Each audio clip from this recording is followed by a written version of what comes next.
Welcome student. आज के इस लेक्चर में डिस्टेंस और डिस्प्लेसमेंट से रिलेटेड जितने भी आपके क्वेश्चंस हैं और जितने भी वो कॉन्सेप्ट जो आपको तंग कर रहे होते हैं उन सब की क्लैरिटी आपको मिलेगी। सबसे पहले आपने अपने इर्द गिर्द देखा होगा कि बहुत से ऐसे ऑब्जेक्ट जैसे कि बिल्डिंग है, ट्री है, ये कभी भी अपनी सराउंडिंग के लिहाज से अपनी पोजीशन चेंज नहीं करते। ऐसे ऑब्जेक्ट्स को कहते हैं दे आर एट रेस्ट। जबकि कुछ ऐसी चीज़ें हैं जैसे कि रोड पे चलती हुई गाड़ी, एक भागता हुआ शख्स, ये ऐसे ऑब्जेक्ट्स हैं जो अपनी सराउंडिंग के लिहाज से अपनी पोजीशन को चेंज कर रहे होते हैं। ऐसे ऑब्जेक्ट को हम कहते हैं they are in the state of motion. So यहाँ से हम एक कॉन्सेप्ट क्लियर करते हैं। कॉन्सेप्ट ये है जहाँ से अंडरस्टैंडिंग बेस्ड क्वेश्चन बन सकता है। Mechanics is the branch of physics in which we study objects in motion. There are two types of mechanics: kinematics, in which we study objects in motion without studying cause of motion. Sir, ये cause of motion क्या है? Force को study नहीं करते.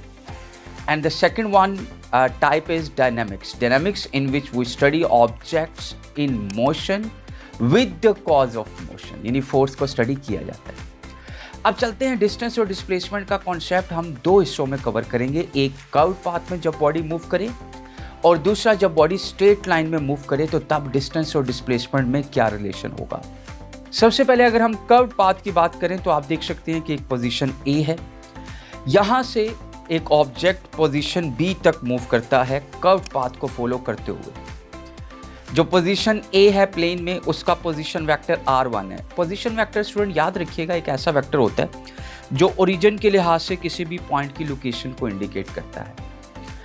इसी तरह जो second position जहां तक बॉडी मूव की है उसका पोजीशन वेक्टर r2 है।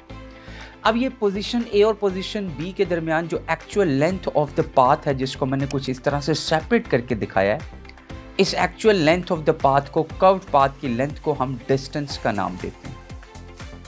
लेकिन डिस्प्लेसमेंट कब होगा? जब वो पार्टिकल, वो बॉडी ए से बी तक शॉर्टेस्ट डायरेक्टेड डिस्टेंस कवर करे। अब आप देखिए कि ये जो डी वेक्टर आया है from the initial position to the final position, direction बड़ी इंपॉर्टेंट है। इस शॉर्टेस्ट डायरेक्टेड डिस्टेंस को हम डिस्प्लेसमेंट का नाम देते हैं। याद रखिएगा इस डायग्राम में तीन वेक्टर हैं। एक है हमारे पास r1 वेक्टर, एक है हमारे पास r2 वेक्टर और दूसरा डिस्प्लेसमेंट वेक्टर है। अगर आप इस पॉइंट पे नोट करें तो डिस्प्लेसमेंट वेक्टर की टेल r1 वेक्टर के हेड के साथ कोइंसाइड कर रही है। And resultant is drawn according to head to tail rule from the tail of the first vector to the head of the last. यहाँ पे सेकंड है, सो r2 रिजल्टेंट है। तो मैं हेड टू टेल रूल के मुताबिक लिख सकता हूँ r1 plus d vector is equal to r2 vector. यहाँ से d displacement in term of difference of position vector लिखा जा सकता है। Very very important relation to remember. और याद रखिएगा कि जब बॉडी कर्व्ड पाथ में मूव करेगी तो डिस्टेंस हमेशा डिस्प्लेसमेंट की मैग्नीट्यूड से ग्रेटर होगा। इसी तरह से अगर आप स्ट्रेट लाइन की बात की जाए तो पोजीशन ए से मूव करके बॉडी पोजीशन बी तक गई, स्ट्रेट लाइन यूनिट डायरेक्शन को फॉलो करते हुए।